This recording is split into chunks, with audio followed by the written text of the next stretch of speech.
Good afternoon, everyone. Thank you for coming to IPI. We have a full room today, which I think is a sign of interest for the topic that we're going to discuss. Seminar on technology and innovation in peacekeeping. I first of all want to thank our co-organizer, the mission of Italy to the United Nations, and particularly Ambassador Cardi, for bringing this initiative to IPI, because actually give us the opportunity to go back in time. In 1979, IPI established a task force on peacekeeping and technology. And I have the report here in my hands, which was published in 1983. And I have to say that some of the challenges that were mentioned in this report still resonate quite a bit with today's, with, of course, a completely different political environment. But this is to say that this is a topic that has been in the air for a long time, and IPI is very pleased to hear that it is now becoming a top priority.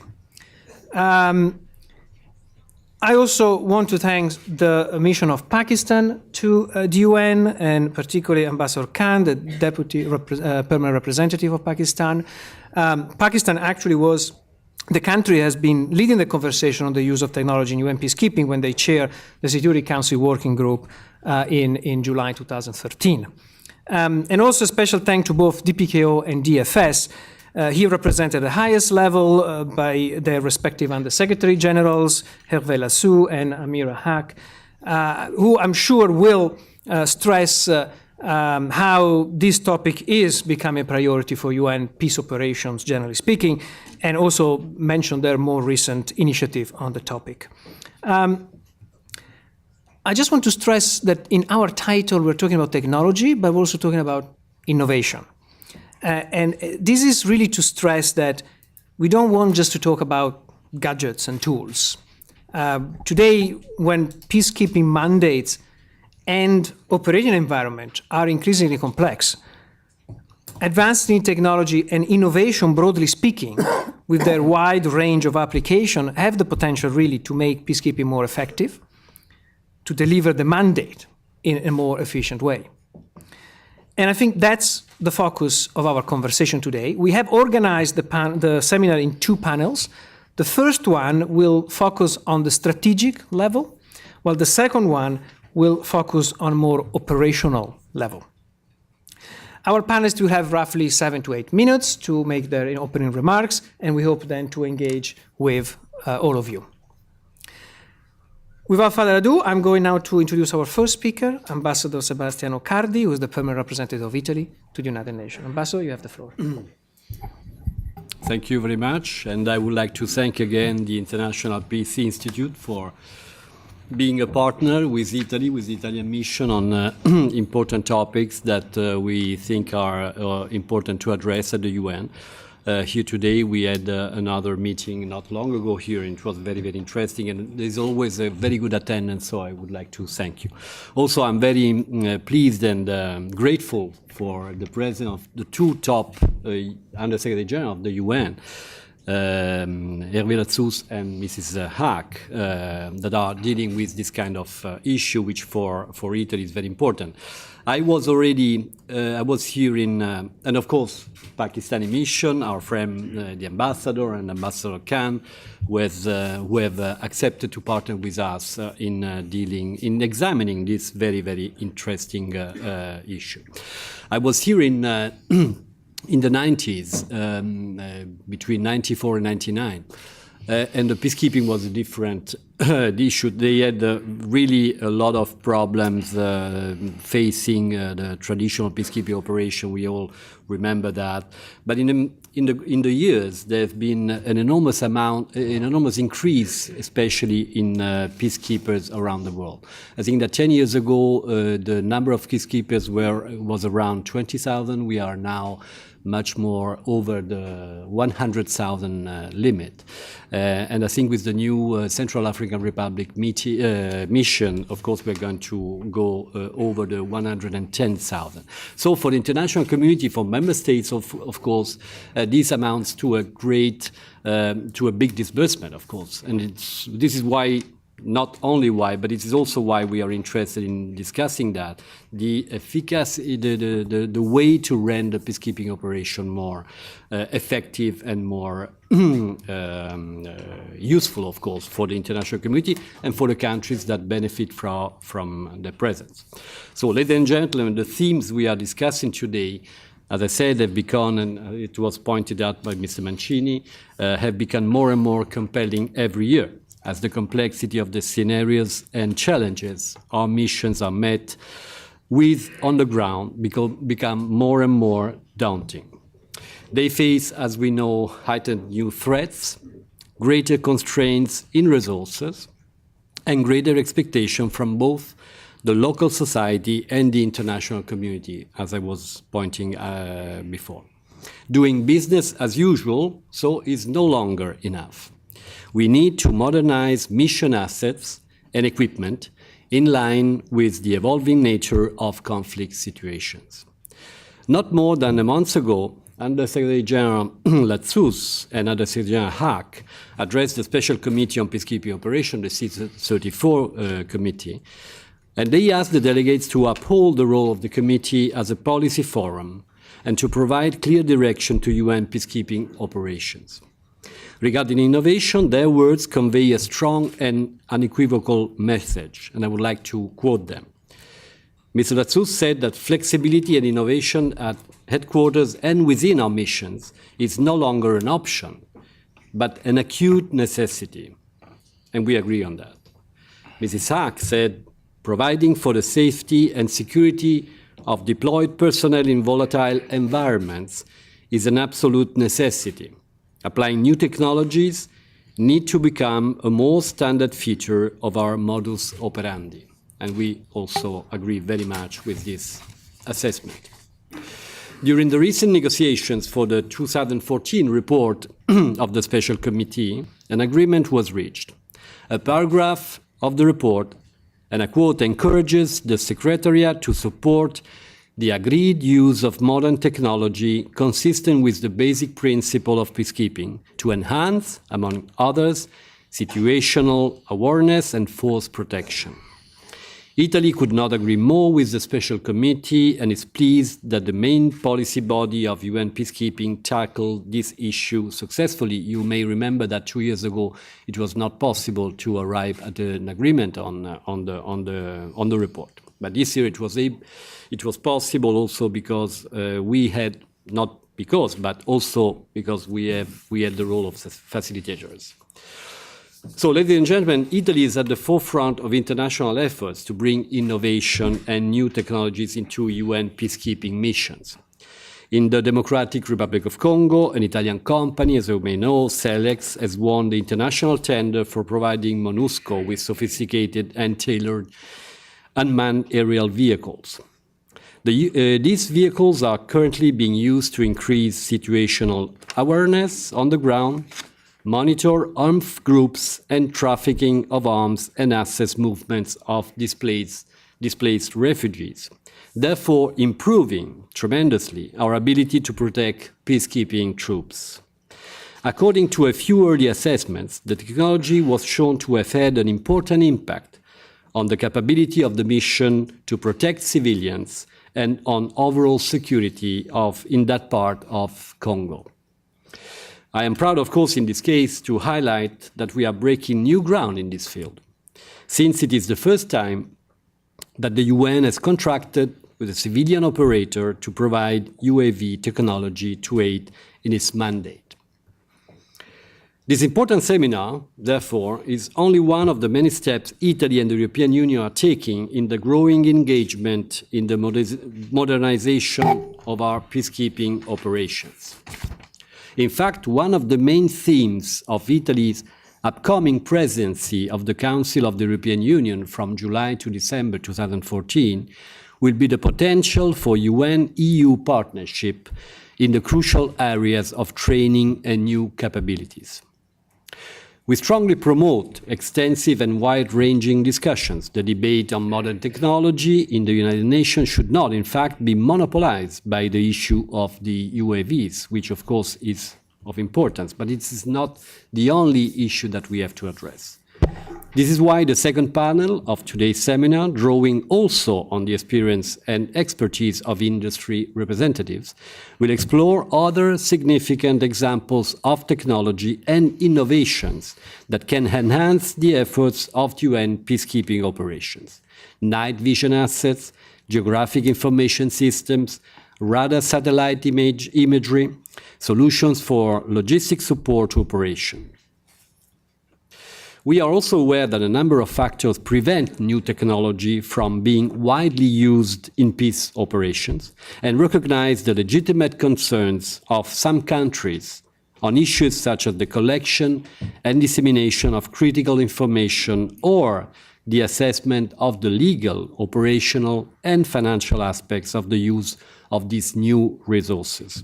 Nonetheless, we will continue to build bridges. Italy will continue to build bridges, as we had the opportunity to do so during the last C-34 negotiations, and to see every chance to promote cooperation on technology and peacekeeping issues.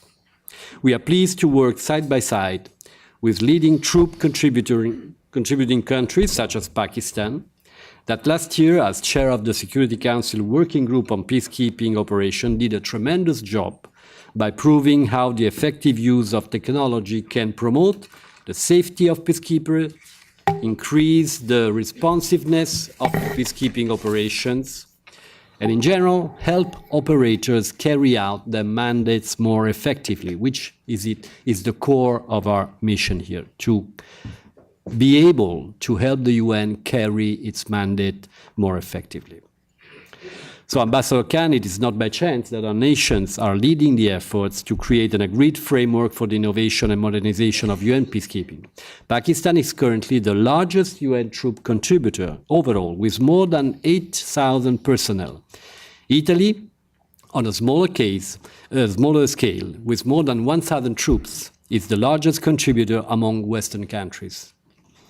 Our brave men and women are on the ground, and we know the risks they are facing. We know the difficulties, the challenges. We know how frustrated they sometimes are with the gaps between a mission's mandate and the tools at their disposal.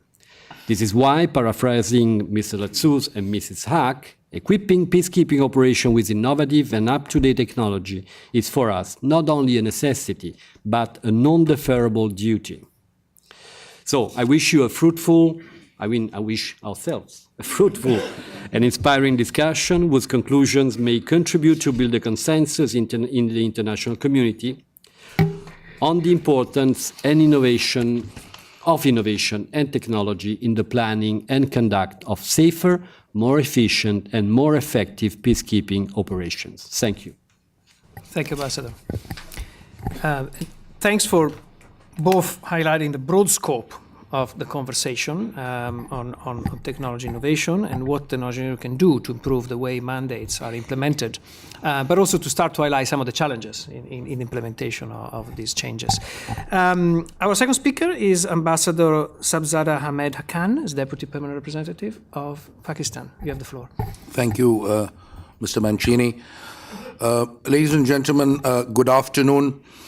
I'm right now sitting at the border of being honored and overwhelmed both by being on the same table as such eminent panelists. I was not supposed to be here, but I'm filling in for my permanent representative who's not in town due to some official engagements. So I called him this morning and I said, what should I say? And he said, just call a spade a spade. So, ladies and gentlemen, I assure you I will not be mincing my words. First of all, on a formal note, let me thank the IPI, Ambassador Cardi and the Italian mission for organizing this informal exchange of thought and views regarding such an important subject, which is part of an ongoing debate not only at the United Nations, but at various military and academic levels across the world. Let me also say that use of modern technology and innovation, the United Nations is not new to technology or innovation. We've heard echoes in the Brahimi report as well. And if you look at our various peacekeeping operations, there is both technology and innovation. The purpose is to modernize that technology, upgrade that technology, adapt that technology according to a need assessment, and to reform in order to strengthen peacekeeping in this very complex and conflict-ridden world. Let me straight away dive into the subject. There is a big apprehension that people say that technology will take over from the peacekeeper. We feel that this is not a typical corporate office automation that people will be fired, people will go home because we have this new machine.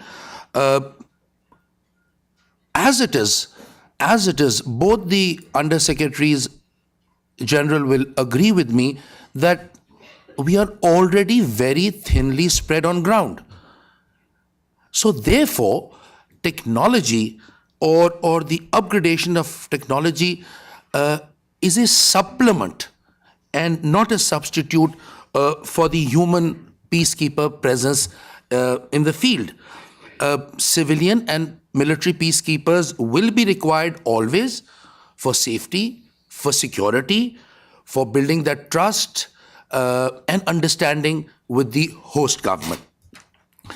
But you will agree, whenever our peacekeepers, the brave men and women in blue, are put into dangerous environments, it is very important that they get situational awareness. It sounds like a cliche, situational awareness, to be aware of the situation. Now, what happens if you're not aware of the situation? Should we not be reminded in 1994, when our force commander, General Dilaire, complained of being, and I quote, deaf and blind in the field. We cannot anymore afford to be deaf and blind in the field. Security, ladies and gentlemen, security of the peacekeeper is intrinsically linked to the security of the peace kept, which is protection of the civilians. Similarly, mission, safety, and security is also imperative for the peacekeepers to perform their mandate. Now, let me talk about, as you know, there is this debate about terminology. At the United Nations, before reaching or starting to discuss something, we usually spend years trying to determine what terminology should be used. So these days, as you know, we are wondering whether we are talking of modern technology, new technology, high-level technology. The point is that we feel that appropriate technology, if I may, can be a powerful tool. And we can take advantage from a range of equipment, which obviously at the strategic level is pointless to mention, but they're all there. But the whole thing is, there is no technological fix. No one can give you a guarantee that if we introduce technology, modernize our UN technology, definitely the graph of conflict will come down. This is a tool we will employ, we will assess, we will learn lessons, and then subsequently do a course correction. But yes, it can be of immense value because it has been in the past in US peacekeeping. We have evidence that wherever technology was introduced, implied, deployed, they were good dividends, especially mitigating conflict, or in a ceasefire, or when a peace agreement is being implemented. Now, let me just touch upon today, and we'll take it up in the question answer session. There's some misgivings and sensitivities regarding certain use of technological assets. A lot of member states have their concerns. We feel that these concerns should be addressed. And I'm happy that this kind of a setup, an informal setup where one can exchange ideas, this will help this dialogue and understanding to narrow the gap in this trust deficit between a number of stakeholders. Secondly, whatever technology we employ, this upgraded technology I'm talking about, there are 3 or 4 aspects which I'm sure the United Nations is looking into, is studying. The first is the operational aspect, which is the effectiveness of a particular technology being employed, that device. The second is legal, from international law and the host country national law. The third is political, which is very important, and I'll get to it slightly later, which is the acceptance by a range of actors, including major players. And the third is, of course, institutional and financial. We have a very big wish list, but as you know, United Nations peacekeeping works on a budget. And therefore, we just can't pick and choose like modern armies do. So calling a spade, ladies and gentlemen, and strategically speaking, let me just focus on a few things, a food for thought, and we can discuss it subsequently. Again, this trust deficit has to be bridged, as I said. Secondly, technology and innovation. These days, when we speak of technology and innovation, the first thing that comes to the mind are these new UUAS, the aerial vehicles in MONUSCO. But we feel that technology and innovation, not only for MONUSCO, but our other peacekeeping missions as well, is a continuing process. A need assessment has to be done in each of the mission, which mission requires what. Some missions will require these vehicles. There are missions where the UN has deployed ground radars, early warning systems. Some missions may require sensors, so on and so forth. So a need assessment. I also look forward today for USG DFS or USG DPKO to kindly highlight on the current gaps as we see it. And therefore, there cannot be a one-size-fit-all approach. You can't tick boxes for each mission. All missions need air assets, or mission needs night vision. There has to be a need. Probably all missions do need night vision, but then again. Secondly, what is necessary before these technologies deployed into field missions, and I'd like to talk about it today, is explicit endorsement and export licenses. While we may sit down here and say, all right, the United Nations is using second generation night vision devices. Modern armies of the world are using fourth generation night vision devices. The UN, we feel, as a major troop contributor, needs third generation night vision devices.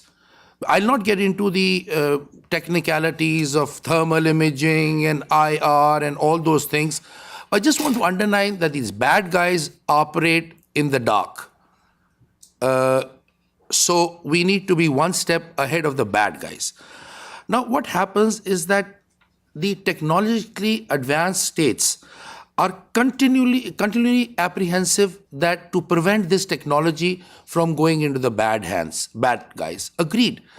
But one example is of stringent export controls. When the UN tried to procure third generation night vision devices from a Western country, it could not be delivered to the United Nations because of export controls. So this has to be looked. Fourth, procurement. Who should we procure these technologies from? Should we procure these technologies from troop contributing countries because the troops will already be trained? Or should we give them this in pre-deployment training so that the capacity is already built? Should we buy this from, and can we afford this from leading manufacturers? Whatever the case may be, I will only leave you with a word of caution with regard to procurement, that the use of technology should be demand-driven and not industry-driven. Don't let the industry bring their inventory to us and tell us what's good for us. Lastly, ladies and gentlemen, I would like to close by quoting and reminding all of you what President Woodrow Wilson said at the Paris Peace Conference in 1919.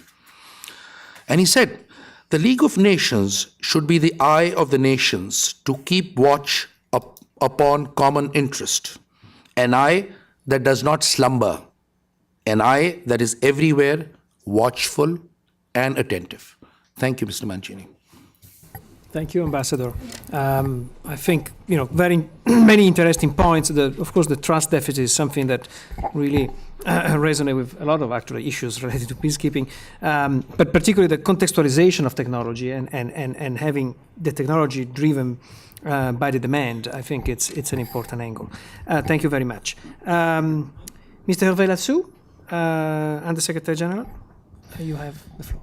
Thank you very much. And let me start by thanking International Peace Institute and the Embassy of Italy for organizing this event, which is indeed something very useful in that process that we have embarked with Amira Haq over the last couple of years to make it happen that the UN works in the 21st century and not the 19th or the early 20th century. Indeed, peacekeeping has changed very much over the last 60 years. Initially, you will remember, it was a group of army officers who would sit on a vantage point and have, at best, in terms of technology, at best a pair of binoculars, we're not talking about night vision at the time, and a notebook. And of course now it has changed so much over the years now that we face a range of actors, especially non-state actors, more often than not transnational non-state actors in environments which are increasingly dangerous, asymmetric, and ones in which the UN are not respected as they used to be some decades ago. We now, more often than not, are deliberate targets, and we have to take that into account. So yes, I think it is extremely important that we should live in our times up to a degree, and that we do get much more involved in technology and innovation. There are several reasons to that, I think. One is that we need to do always a better job. And to do a better job, we need to have better information. And there are a number of things that can be done, that are done already. I remember last year flying over the Blue Line in southern Lebanon and being able from a helicopter of seeing both the sites on the ground and also having on a tablet remarkable geographic indication system which was connected to satellite and which gave exactly the basis of comparison, because as you know, installing the blue line requires measurements which are sometimes less than a meter. So you need very accurate tools to do that, and just taking measurements on the ground would not do the job. Getting better information also about the environment in which you are conducting an operation. Being able to know what's beyond the next hill, whether you might be ambushed by people who are ready to pounce on you and to prevent you from doing your job. This is where the experimentation which is going on with the UAVs in Kivu is clearly critical. And by the way, it is tomorrow that we will reach the full operational capacity of the system, and that will provide us for the opportunity to draw lessons from this to see whether we can carry this on in other theaters later. Getting a better information on your environment and doing a better job. But also doing specifically more and better in terms of protection of the civilians. And also in terms of allowing, facilitating the humanitarian access. I am very interested to see that in North Kivu, now where the UAVs have been started flying on the 4th of December, actually one and possibly more humanitarian actors would never think anymore of launching a convoy before first looking at the pictures along the route they are going to follow. So it's not only for the peacekeepers, but I think also for the actors on the ground. And needless to say, in such a part of the world where there are constantly risks of movement of large numbers of civilians being sent on the roads because an armed group is attacking or about to attack, well, there again, knowing that there are 20,000 or 40,000 displaced persons getting to move around, it also allows you to do a much better job. So I think this is terribly important, as is important, and not least, the safety and security of our personnel. In terms of operations, I already mentioned, the risks of what lies beyond the horizon, for the commanders to be fully aware of what is happening, what is shaping up, but also in terms of static security. When we have, as happens in some of our theaters, attacks which are basically rockets launched without any particular aiming system and which may at any time land on the camp or on the barracks, that is something which can be at least mitigated if you have the proper array of static radar and possibly captors, including infrared, to know who's moving around in a radius of 5 or 10 kilometers. I think we owe it to the safety of our people to provide that sort of equipment. It's also a matter of deterrence. Again, to refer to the Kivu, which seems to be in a large part one of our laboratories, there had been for a long while a lot of smuggling going along across Lake Kivu. Well, what did we do? We put naval radar, and that, I think, sufficed to convince those people who were using their little boats that maybe it was not a very wise thing to continue.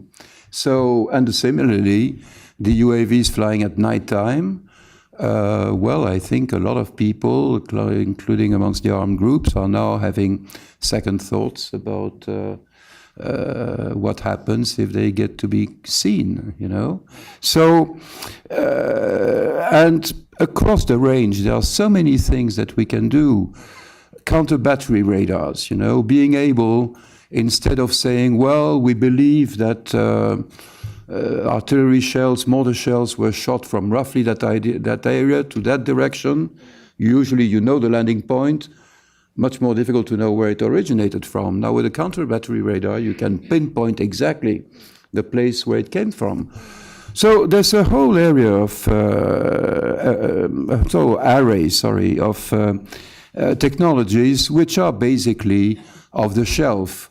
And this is where I would like to address, I think, the concerns that I hear sometimes, that we hear, that it is sensitive. Yes, of course, it could be sensitive, but as long as it is transparent, as it is used for the purpose of doing the job. And doing the job, ladies and gentlemen, let me tell you, in these times of austerity, we need to do a better job, possibly at a lesser cost, if that can be achieved. And sometimes it is true that technology allows that. As our budgets are getting near the $8 billion mark without taking into account possible future operations, I think we owe it to the membership to do the best we can to reduce the cost and be more effective. And it's not about what generation of night vision goggles we are really ready to discuss. It's just more often than not about getting night vision equipment at all. Remember November 2012 when the town of Goma in North Kivu fell to the M23. We discovered 2 days before that M23 overnight had suddenly equipped itself with night vision equipment, which we did not have. Now we have it. And as long as it does the job, that is the main thing. So, to sum up, I think we, with Amira, are just about to launch a high-level experts group to look about these issues over the next 6 months. We need more expertise to advise us about what it is that we could usefully do, and also because the experts will not only be people with experience in the field, but also people who think more in terms of concepts of innovation. And we will try and make the best out of this exercise. And I have to thank in particular the Permanent Mission of Denmark for supporting this project, to which both of us attach great importance. The aim being to have a report by October, so of course as to enlighten future debates in the fourth committee, in a special committee on peacekeeping, and to continue discussing, because of course we have to do this in confidence, in trust with the membership. We're not trying to impose, we're just trying to do a better job for the sake of the mandates that the membership has entrusted with us. So thank you very much, Mr. Chairman. Thank you. I just came back actually from a conference that we organized at MIT during the weekend on new technology and peace building, broadly speaking.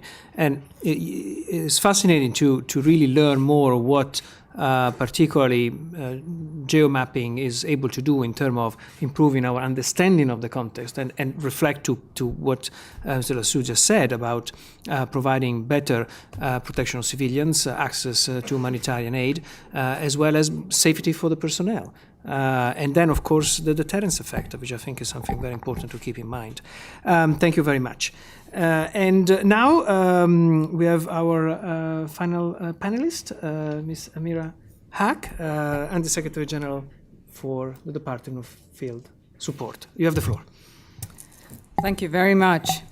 I guess one of the disadvantages of being the last speaker is a lot of it has already been said, but let me try and put it in my own way and from the perspective in terms of where I sit within the peacekeeping structure.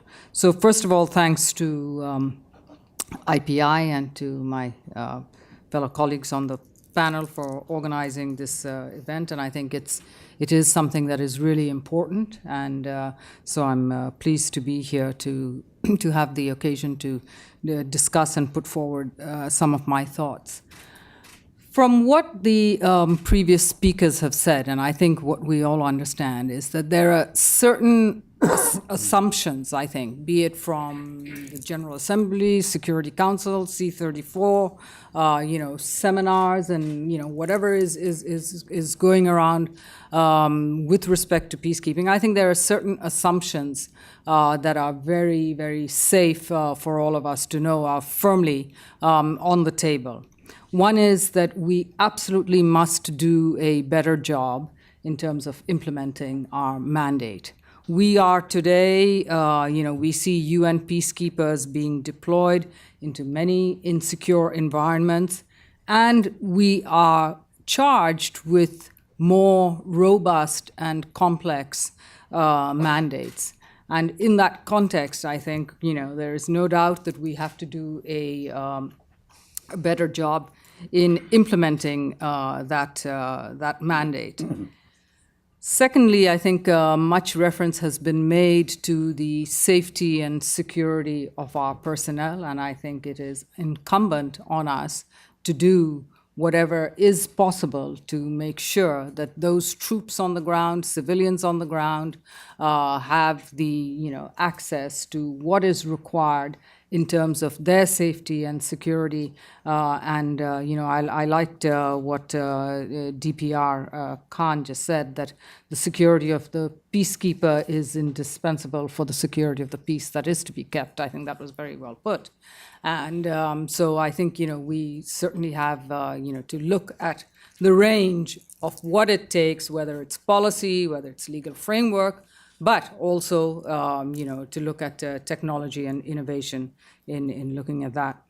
And lastly, I think, we understand that the imperative that member states put on us and have placed on us, which is to, look at more efficiencies in the way we do our business and in the way we are able to implement the mandate and carry out what is necessary on the ground, and even with the backstopping and the work that is done at headquarters.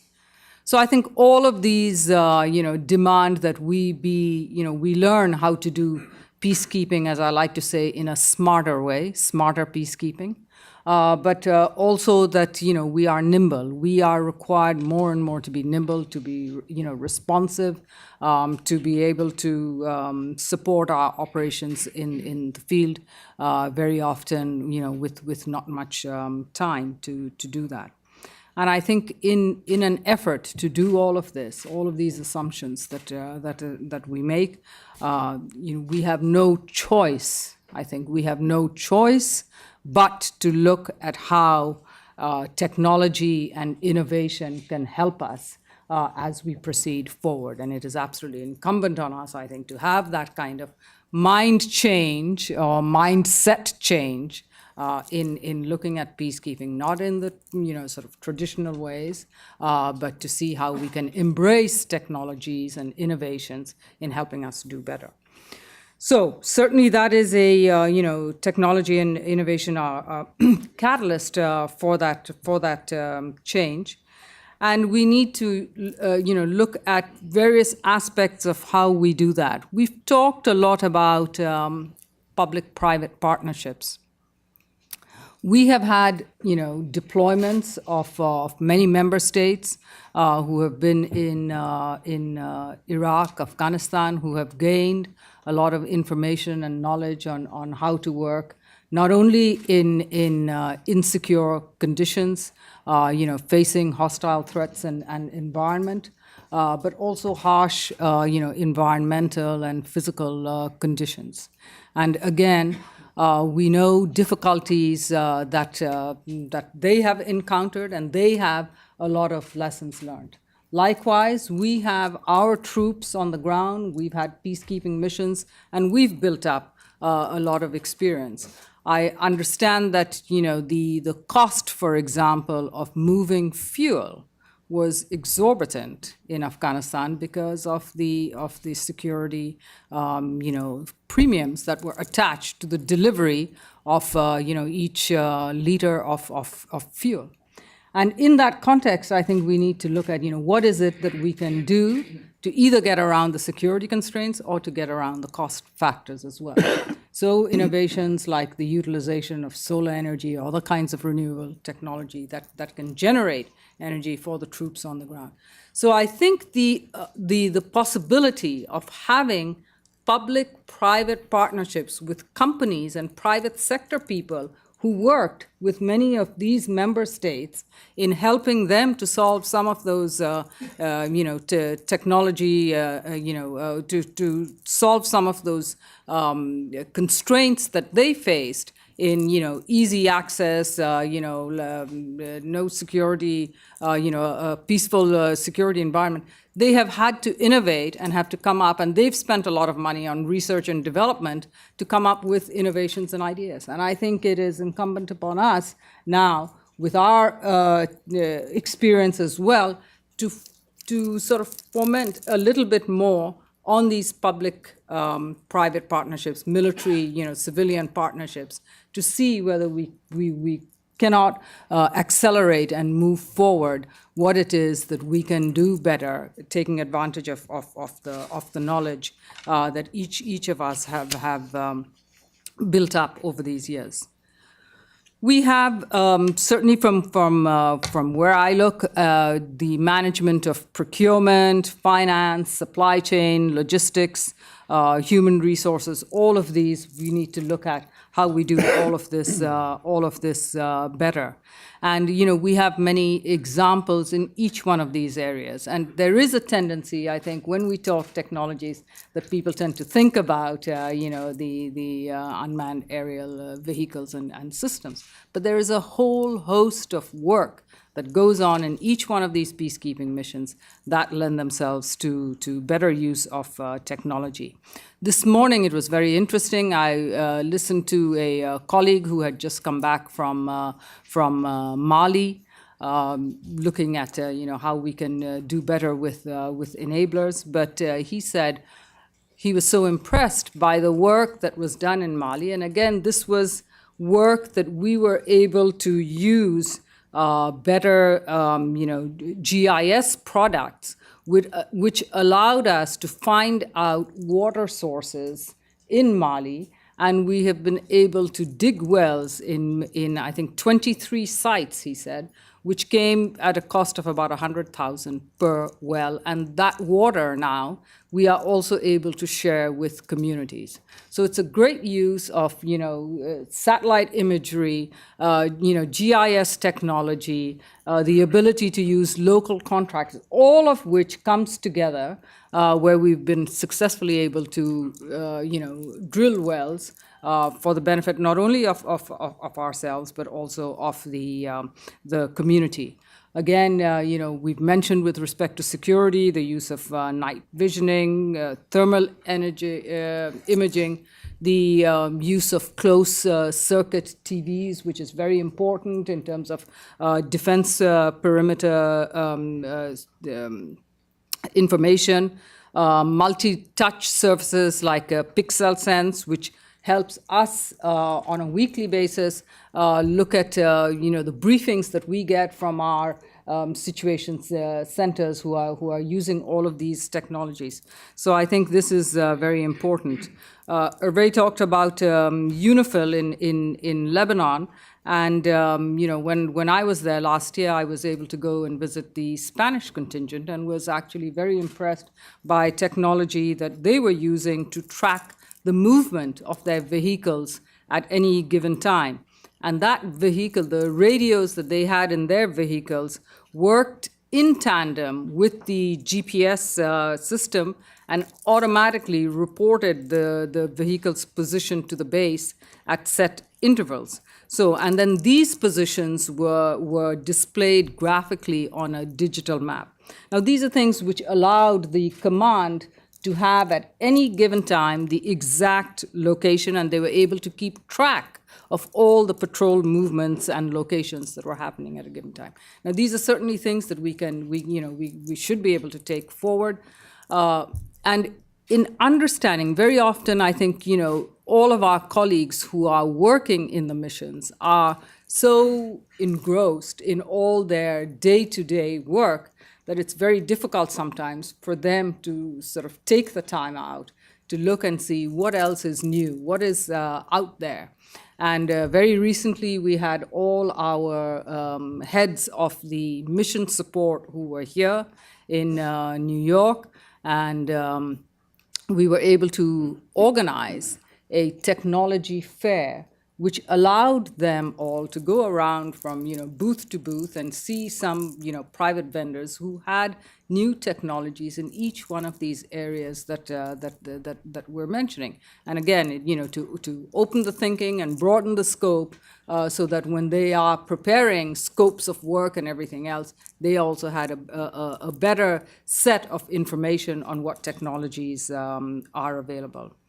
The last point that I would like to make, I think, is also how conscious we need to be about our environmental footprint on the ground with respect to all these peacekeeping missions that we have. And again, there, I think the use of technology is vital for things that we can do. For example, introducing more efficient air conditioning systems, electronically controlled and synchronized power generation systems, and trying to work in many different ways to reduce greenhouse gas emissions. And I've already talked about the use of solar panels and other kinds of alternative technology that we can use.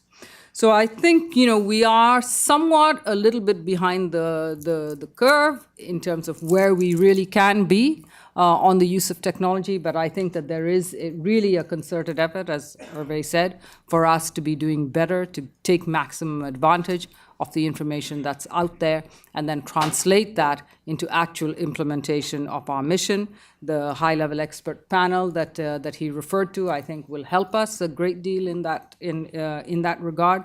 But I think to all of you who are here, whether in different parts of work that we do and the interaction that we have, be it member states, be it think tanks, private sector, journalists, everyone else, I think that there is scope for a great deal of interaction to help us to move ahead and to, as I said, embrace these new technologies that will help us deliver our mandate timely and in a more efficient way, and also to ensure the safety and security of our personnel on the ground. Thank you very much.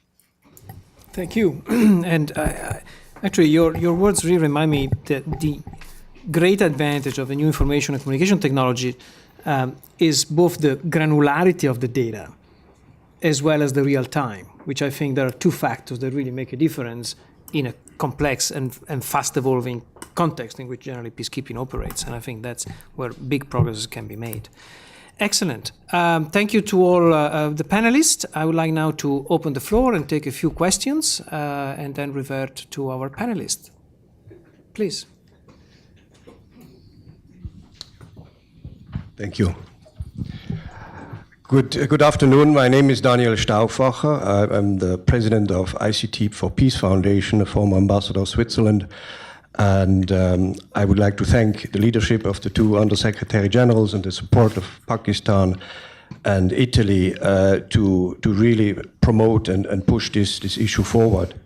The ICT for Peace Foundation is a small think tank focusing narrowly on the role of information technology and peace building, protection of civilians, human rights protection, and so forth. And so we were privileged to work with the Secretary General's office and all the actors that go into a mission within the peacekeeping mission and around it to look at how to improve information management.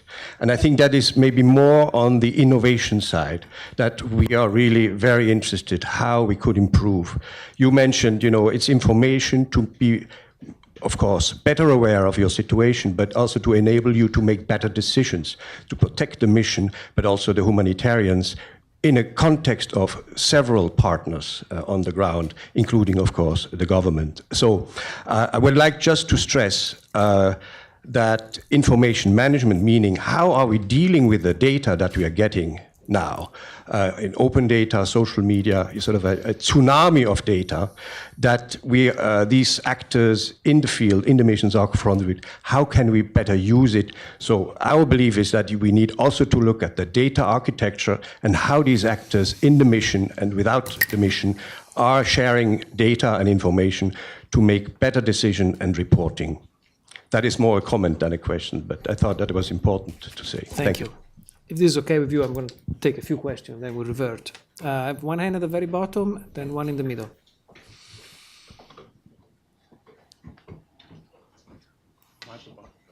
Sorry. Thanks a lot. Thanks so much. Thanks a lot. Matthew Lee, Inner City Press.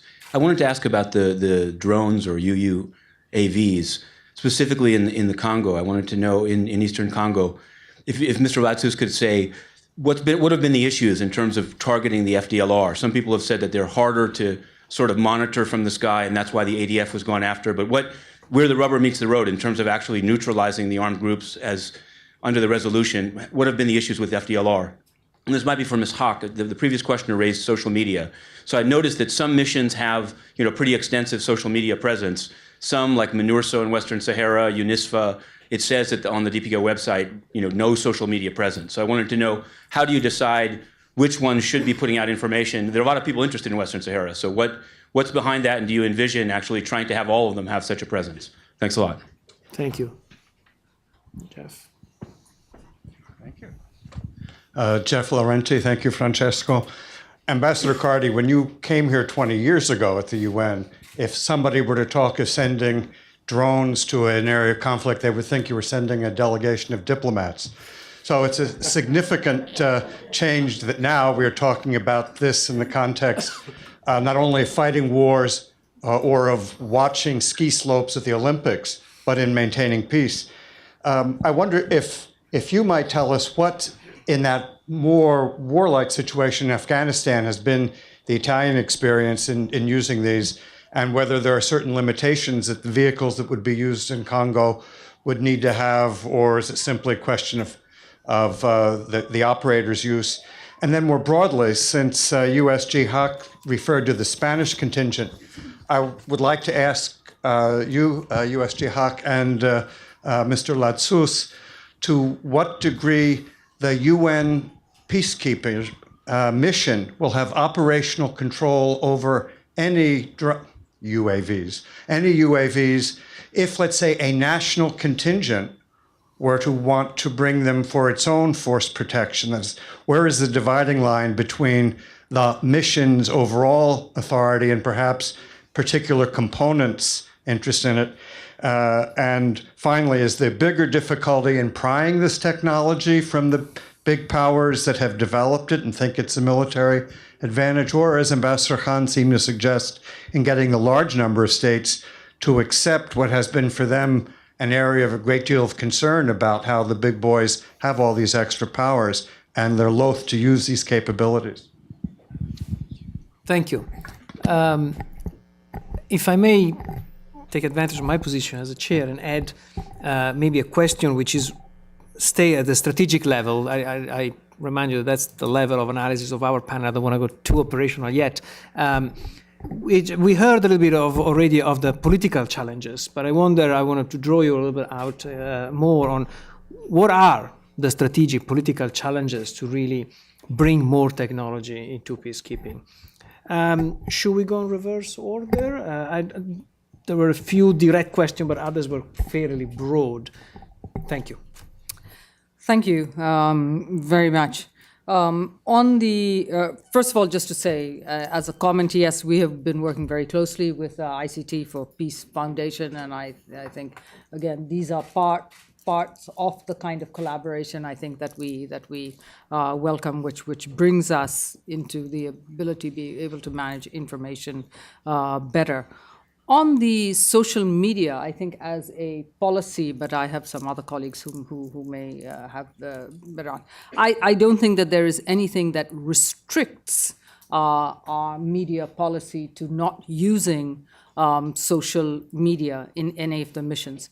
I think some of it may be related to some, and this applies, by the way, to also the utilization of unmanned aerial vehicles, as what you were saying is that they would be used as troop-owned, contingent-owned equipment. So if a contingent were to bring that, it would be seen as contingent owned equipment.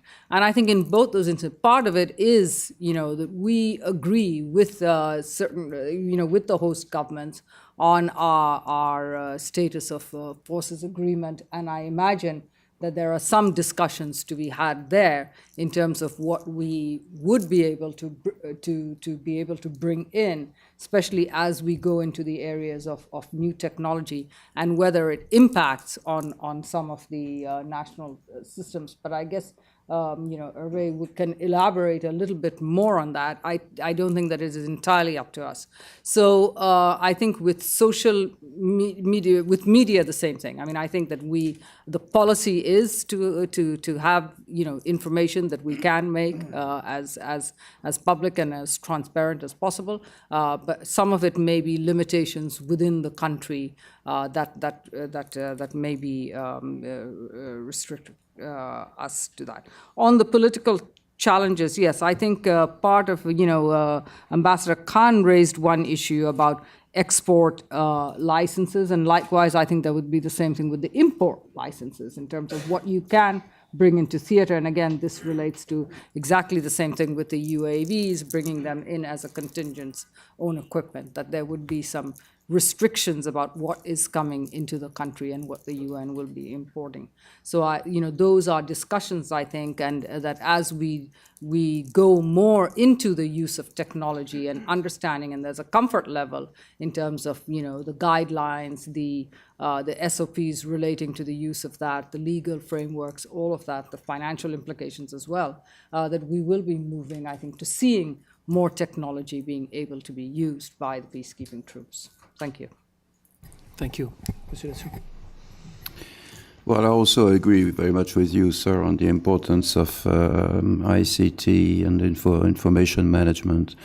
Now, regarding UAVs, it is true that you have to make a distinction between smaller tactical UAVs, which are used for basically looking what's around you within a few kilometers, and that it does happen that national contingents bring in those machines, small machines as well, like radio-controlled aircraft, and they bring these with their own equipment. So we deal really with a more strategic, longer range in terms of distance and in terms of duration. Now, of course, these raise a number of questions, but I would say that the most important factor for us is that we have an agreement with a host state. It's not something we could impose, because anyway, we wouldn't get the frequencies, we wouldn't get the authorizations for use of an airport facility or an airstrip. And more often than not, actually, we have already one country which is officially requesting the deployment of these machines. So it's a matter, that has to be dealt with in confidence with the host country. And I think this is exactly what we are establishing in the DRC. And of course, that will be a very important element highlighted in the exercise we shall launch in due course, and not in a very long time, about the lessons we learned from this experimental deployment. But right now I could think of several theaters where indeed one should think about using this equipment. And of course there is the issue of export controls, but let me say that we are not necessarily going for the latest, absolute latest generation. We look for equipment that basically does the job. And that at a time when unmanned aerial systems are used all over the planet, not only by states and armies, but also by private operators. You see this in the media every day. I think this is really what we are looking for. Finally, to you, Mr. I never answer your questions, and you know very well why. And anyway, I do not comment on operational matters. Thank you. Thank you, Ambassador Khan. Thank you. Well, first of all, there is a lot of talk about the UAVs, no? But as we tried, I think all of us at the beginning to explain, I mean, technology in peacekeeping is not only the so-called unmanned aerial vehicles, because there are, other issues in which the drones are criticized, of course.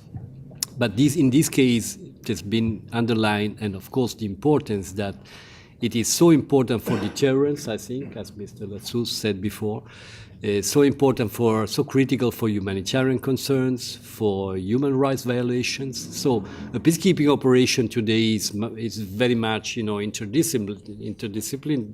There are many issues there: the security issue, the military issue, the human rights, governance, and humanitarian. So we think that this kind of technology, this specific technology, is important because it's also a kind of a testimony for the new, in the innovation that we can bring to peacekeeping. I mean, we and the UN especially can bring to peacekeeping. For us, for example, I would just, mention that I wrote, as I said to Under Secretary General Latsous a few minutes ago, I wrote a letter to the Prime Minister before his meeting in Brussels a few days ago with the Secretary General Ban Ki-moon, and I told him, let's face it, I mean, the bill for the international community, as I said before, is $8 billion and growing for peacekeeping. $8 billion, it's a lot of money, in terms of in this moment in which a number of countries all over the world face budget constraints, economic crisis and difficulties, we need to, to make sure that this contribution to peace and security is effective. And we remember, of course, not because I was here 20 years ago, but there's been cases in the past in which, as Ambassador Khan said, General Dallaire, he said, I'm deaf and cannot and blind. So we really cannot, also for budgetary reasons, we need to make sure that this money is well spent. And all armies all over the world, I mean, of course, peacekeeping is not an army, it's very similar, are recurring to modern technology. Somebody asked if in Afghanistan we are using that. I don't know because, I really don't know. It's not a UN peacekeeping operation there. We might, but it's certainly clear that all the principal, the major, armies in the world, in Italian is no exception, have made in the last few years a lot of steps towards the use of high technology. So I think the UAVs are part of that. They are not the only thing that we want to underline as a tool for having the peacekeeping more effective. Thank you for the moment. Thank you. Please, Mr. Khan. Thank you, sir.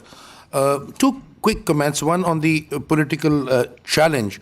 There is a political challenge which the United Nations, the DPKO, DFS has to bear, is when these UAVs are employed in a conflict zone, in a conflict country. Probably at times that country welcomes the inclusion of such technologies because it's conflict inflicted.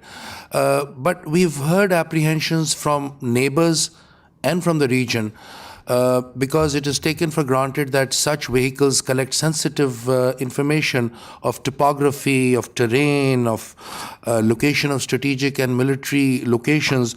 So there are questions when these countries say that do we have an assurance from the UN now and 20 years from now or in the future that this information will not be shared by anyone else. This as far as political challenges is concerned. A quick comment to the cost of peacekeeping Ambassador Cardi just mentioned. There was a time I also used to think that $7 billion is a lot of money. But recent studies, I wish I had brought it with me, I could quote, recent studies have said major modern armies of the day which have gone into conflict, not necessarily under the UN flag, individual countries or under coalition, the United Nations does the same job in 1/10 of the cost. You just need to Google this, and so it is a heavy price, but cost effective. Thank you, sir. Thank you. Any more questions? Please.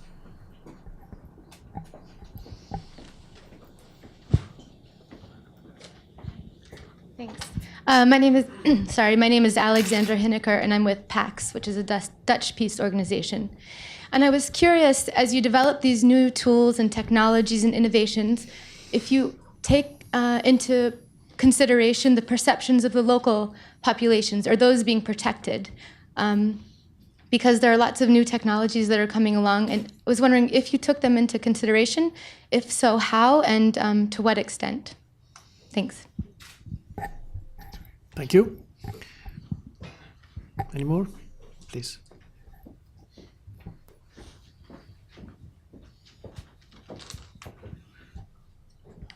My name is Walter Kemp from IPI.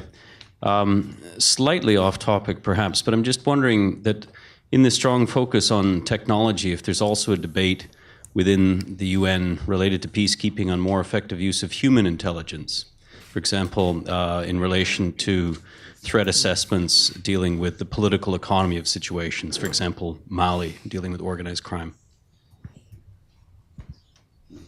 Thank you. I'll take another question and then revert to the panel for the closing. No? Okay. So I would revert to the panel, also give an opportunity to the panelists to make any final comment or statement before we move to the second session. Anyone want to take the questions, or should we just go in the usual order? Isaac, you want to? Well, comment just on on the issue, perhaps on perceptions of local population and to what extent. I think that's a very important question, and particularly in some of the areas that I have mentioned, and I mentioned the one where we're using all of this technology to look at where the water sources are. We have to be very, very cognizant that we're not, number one, diverting something that local communities use. So that's a very important part of where we build our camps. What kind of things that we're particularly on water sources, on many of the aspects of understanding that we do not detract from the communities in terms of our presence there. Very often also the peacekeeping can leave a major footprint, and I think we have to be very, very careful about that. So I think we do have many different ways of interacting with the local community. When I was in charge of a peacekeeping mission, I met systematically with civil society organizations, with NGOs, with the press in that country, and always, they as you know, are not shy to raise whatever issues that they think that they have, impact on them. So I think that dialogue does take place in all the theaters, and it's an very important part of what we do. Thank you. Susu, any final point? Yes, I concur with Amira's judgment, and I think, especially when we operate in regions or countries where the people have suffered a lot, I think they are watching very closely what we do for them. And let's face it, sorry to keep referring to the DRC, but it was, again, something that we experimented, I think, 3 years ago, using rather simple, in fact, radio networks so that they could be used as community warning systems. Whenever people in a village, in a remote area, felt that they were about to be under attack, they could send a message, and that allowed us to respond quickly. I think this is also very much part of the picture. Now, regarding human intelligence, that is, of course, a very appropriate question. I think there again is a moving scene. Not so long ago, intelligence was basically a dirty word. But now that we are operating in new theaters, I'm thinking, as you are, sir, about Mali, it is true that in the face of asymmetric attacks, we must put the better chance on our side by devoting a lot of work to intelligence. You might call it maybe by a more polite word, but that is really, let's say, information, accurate information, both from electronic sources, but also from human sources. And that is definitely something that we are incorporating. We are experimenting as we go. But we do have within MINUSMA an intelligence fusion unit, which is being developed, and that is, I think, one way to go. And I would be surprised if the Security Council does give us a mandate for the Central African Republic, well, I suppose the situation also there would warrant the same sort of approach. Finally, if I may recall a personal anecdote, I remember 18 or 17 years ago, I was deputy perm rep of my country, and sitting one day on the Security Council, I said, look, rather than getting written reports from our heads of missions, shouldn't we go for teleconferences, audio conferences, which was what the technology at the time could support. Maybe Sebastiano Cardi, remember, I don't know where you were there at that time. And everybody in the Security Council laughed and said, what a ridiculous idea.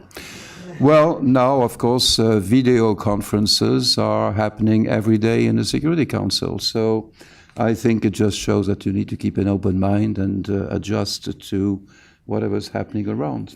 And that is, I hope, what we will continue doing with peacekeeping with our good partners in the FS. Thank you. And then thanks also for the anecdote, because I think it really reminds me how the sort of changing and shifting of mindset also in the application of technology is extremely important in sometimes environments where there's a tendency to resistance to these kind of changes. Should I ask Ambassador Khan if you have anything to add or no? Good. So, Ambassador Khan, you have the final word. Yeah, well, thank you. I mean, it's been interesting discussion.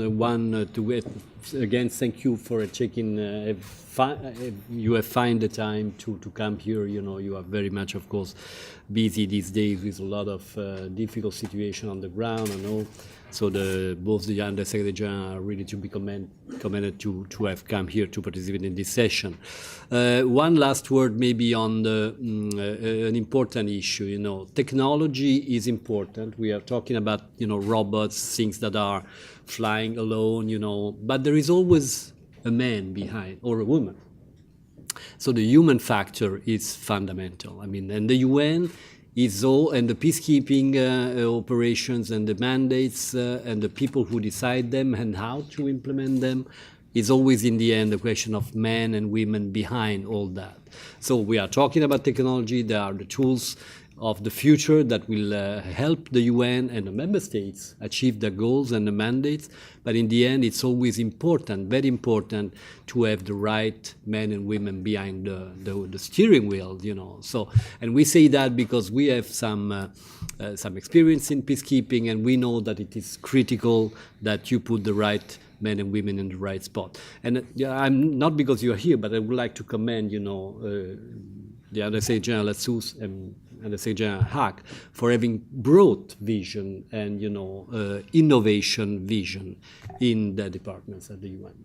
This is very important for us. Thank you very much. Thank you.